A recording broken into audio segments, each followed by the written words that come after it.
ദശാവതാരത്തിലെ 10ാമത്തെ അവതാരം ഒരു പ്രൊഫസിയാണ്. അതായത് കൽക്കി അവതാരം. അതായത് ഇനി ജനിക്കാൻ പോകുന്ന ഒരു അവതാരമാണ് കൽക്കി അവതാരം. കൽക്കി പുരാണത്തിന്റെ അക്കോർഡിംഗ് സംഭല എന്ന് പറഞ്ഞ സ്ഥലത്ത് വിഷ്ണു യശസ്സും സുമതി എന്ന് പറഞ്ഞൊരു ബ്രാഹ്മൺ കപ്പിളിന് ജനിക്കും എന്നാ പറയുന്നത്. ഈ കുട്ടി മഹാദേവന്റെ വലിയ ഭക്തനായിക്കൊണ്ട് തന്നെ മഹാദേവൻ വളരെ ഹാപ്പി ആയിട്ട് കുട്ടിക്ക് ദേവദത്തൻ എന്ന് പറഞ്ഞൊരു വൈറ്റ് ഹോഴ്സും ഒരു പവർഫുൾ സ്വോർഡും സുഖ എന്ന് പറഞ്ഞ് പാസ്റ്റ് പ്രസന്റ് ഫ്യൂച്ചർ പറയാൻ പറ്റുന്നൊരു തത്തേനെ ഗിഫ്റ്റ് ചെയ്യും എന്നാ പറയുന്നത്. ഈ കുട്ടി വളരെ ചെറിയ ഏജിൽ തന്നെ ധർമ്മ, കർമ്മ, അർത്ഥ, ധ്യാനിൽ മാസ്റ്ററി എടുക്കും എന്നാ പറയുന്നത്.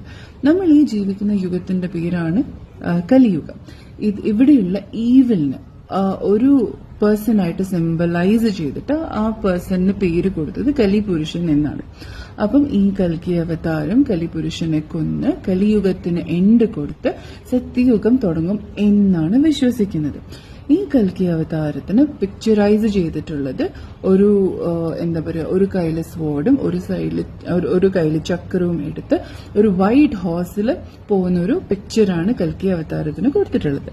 കൽക്കി അവതാരത്തിന് ട്രെയിൻ ചെയ്യാൻ പല യുഗത്തിൽ നിന്നും 7 ചിരഞ്ജീവി, അതായത് ഇമ്മോർട്ടാലിറ്റി പവർ കിട്ടിയ 7 ചിരഞ്ജീവി ജീവനോട് നമ്മളുടെ കൂടെ ഹിഡനായി ജീവിക്കുന്നുണ്ട് എന്നാണ് വിശ്വസിക്കുന്നത്. അത് ആരൊക്കെയാണെന്നറിയോ?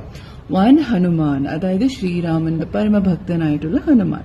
2 അശ്വത്ഥാമ, അതായത് മഹാഭാരത യുദ്ധത്തിൽ പാണ്ഡവന്മാരും കൗരവന്മാരും വെപ്പൻറി പഠിപ്പിച്ച ടീച്ചർ ദ്രോണാചാര്യരുടെ മകനായിട്ടുള്ള അശ്വത്ഥാമ.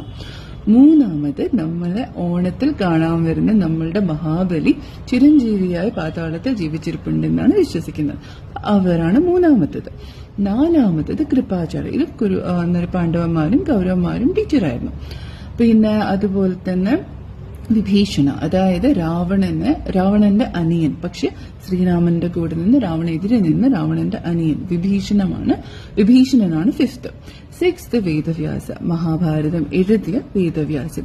7 ആരാന്ന് വെച്ചാല് മഹാവിഷ്ണുവിന്റെ 6th അവതാരമായിട്ടുള്ള പരശുരാമൻ.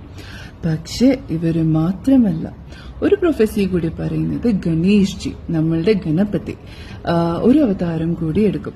സ്മോക്കിന്റെ കളറുള്ള 2 കൈയുള്ള ബ്ലൂ ഹോസിന്റെ മേലെ റൈഡ് ചെയ്യുന്ന ധൂമ്രകേതു.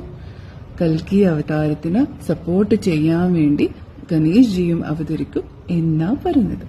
ഇവിടെ ദശാവതാരം തീർന്നു.